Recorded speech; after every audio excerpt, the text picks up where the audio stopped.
Hello everyone, welcome to my YouTube channel. और आज की हमारी वीडियो का टॉपिक है जहां पर हम पढ़ेंगे about schedules of Indian constitution. तो यहाँ पर हम जानेंगे शेड्यूल्स क्या होते हैं एंड हमारे कॉन्स्टिट्यूशन में कितने शेड्यूल्स हैं, कौन सा शेड्यूल किस बारे में बात करता है, इस चीज़ को हम यहाँ पर पढ़ेंगे। So let's get started. सबसे पहले वी नीड टू नो इसकी शेड्यूल होते क्या हैं। सो बेसिकली शेड्यूल्स वो टेबल्स होती हैं जिनमें कि एडिशनल डिटेल दिया होता है जो कि आर्टिकल में मेंशन नहीं होता है। चलिए एक एग्जाम्पल को कंसिडर करते हैं। So for example Indian constitution का आर्टिकल 346 एंड 347 ऑफिशियल लैंग्वेजेस के बारे में बात करता है, लेकिन ये नहीं बताता है कि कौन सी लैंग्वेजेस ऑफिशियल होंगी। ये बताता है हमारा 8th शेड्यूल। सो शेड्यूल्स में जो है एडिशनल डिटेल दिया होता है जो कि आर्टिकल्स में मेंशन नहीं होती है। सो करेंटली हमारे कॉन्स्टिट्यूशन में 12 शेड्यूल्स हैं। बात करें ये शेड्यूल्स का ओरिजिन कैसे हुआ, एग्जिस्टेंस कैसे आया, तो फर्स्ट टाइम शेड्यूल्स को मेंशन किया गया था गवर्नमेंट ऑफ इंडिया एक्ट 1935 में, जिसमें कि टोटल 10 शेड्यूल्स थे। लेकिन बाद में जब 1949 में हमारा कॉन्स्टिट्यूशन अडॉप्ट किया गया था तब हमारे पास थे 8 शेड्यूल्स, बट टुडे अमेंडमेंट्स के साथ में अब हमारे पास है टोटल 12 शेड्यूल्स। ओके, सो अब हम देखेंगे each of the schedules one by one. तो हमारा जो फर्स्ट शेड्यूल है that contains the name of states and union territories, उसके अलावा territorial jurisdiction of states is also included.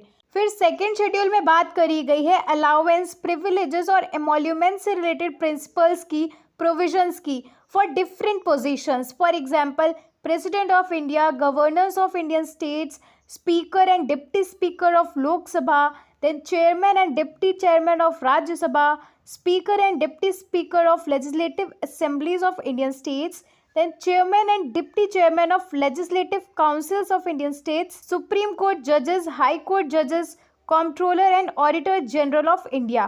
So इनसे रिलेटेड जो भी अलाउंस हैं, प्रिविलेजेस हैं, एमोल्यूमेंट्स हैं, उस बारे में जो भी प्रोविजंस हैं, प्रिंसिपल्स हैं, उसके बारे में बात करी गई है सेकेंड शेड्यूल में। फिर थर्ड शेड्यूल में बात करी गई है अबाउट ओथ्स एंड अफर्मेशंस, जो कि अलग अलग पोस्ट के मिनिस्टर्स, अलग अलग कैंडिडेट्स लेते हैं, उसके बारे में बात करी गई है। तो it contains the forms of oath and affirmations for union ministers of India, parliament election candidates, then members of parliament, supreme court जजेस, controller and auditor general, state ministers, state legislature elections candidates, state legislature members and high court जजेस। फिर है fourth schedule. It contains the provisions in relation to the allocation of seats for states and union territories in the Rajya Sabha.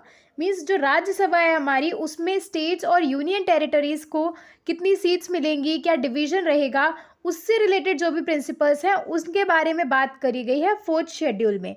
फिर fifth schedule में उन provisions की बात करी गई है जो ये बताते हैं कि जो भी शेड्यूल्ड एरियाज हैं, शेड्यूल्ड ट्राइब्स हैं, वहाँ पर एडमिनिस्ट्रेशन कैसा होगा, वहाँ पे कंट्रोल कैसा होगा, चीज़ें कैसे मैनेज करी जाएंगी, उस बारे में बात करी गई है फिफ्थ शेड्यूल में।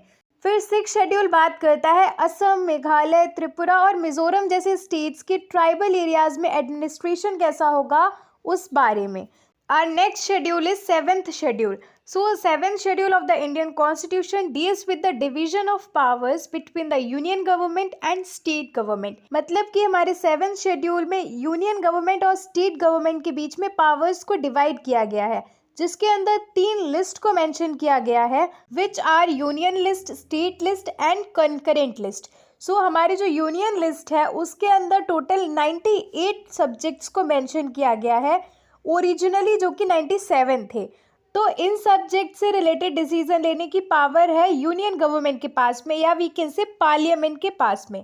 देन आती है हमारी स्टेट लिस्ट। तो इसमें जो है अभी 59 सब्जेक्ट्स है, ओरिजिनली इसमें 66 सब्जेक्ट्स थे।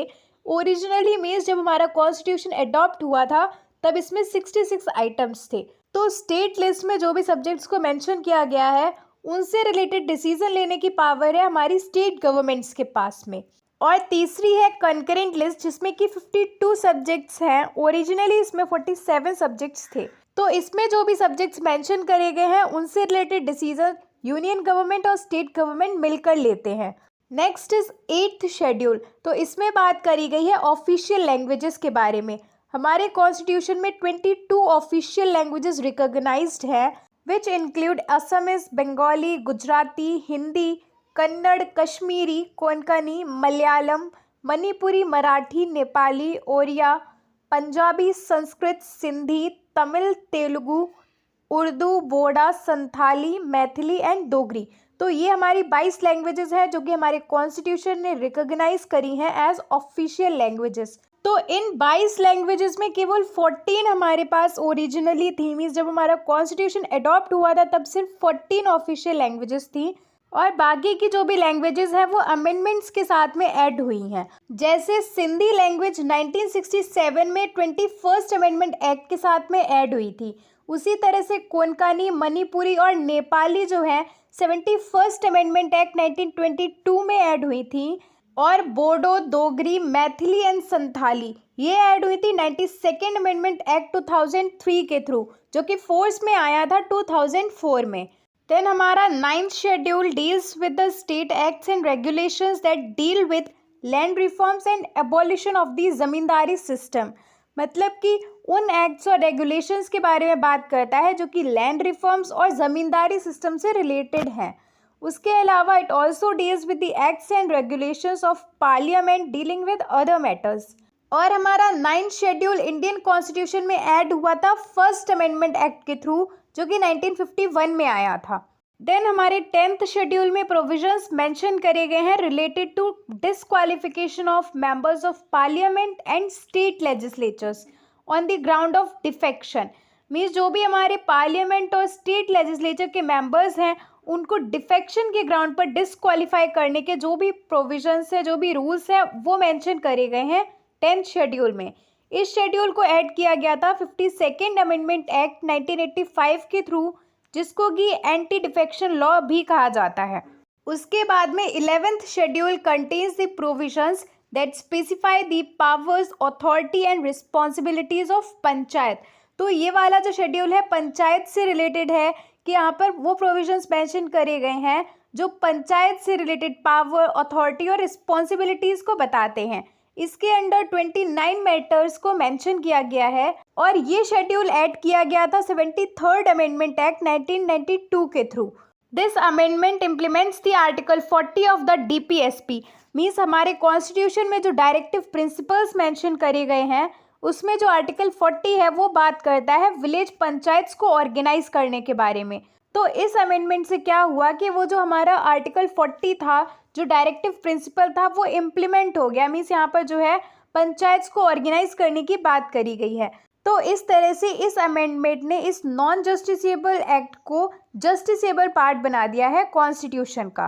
Then next is our 12th schedule. तो it deals with the provisions that specify the powers, authority and responsibility of municipalities. तो हमारा जो 11th शेड्यूल है वहाँ पर पंचायत की बात करी गई है, वैसे ही 12th शेड्यूल में म्यूनिसिपैलिटीज़ की बात करी गई है। इस शेड्यूल को ऐड किया गया था 74th अमेंडमेंट एक्ट 1992 के थ्रू। यहाँ पर जो है 18 मैटर्स यानी कि 18 सब्जेक्ट्स को मेंशन किया गया है, which also includes urban planning including town planning, regulation of land use and construction of buildings, planning for economic and social development, roads and bridges, water supply for domestic, industrial and commercial purposes। तो इस तरह से कुछ 18 matters यानी कि 18 subjects को mention किया गया है 12th शेड्यूल में। और इस तरह से हमने यहाँ पर सारे ही 12 शेड्यूल्स के बारे में पढ़ लिया है। That's all for today's video. Thank you for watching. Do like the video, subscribe for more such videos. Bye.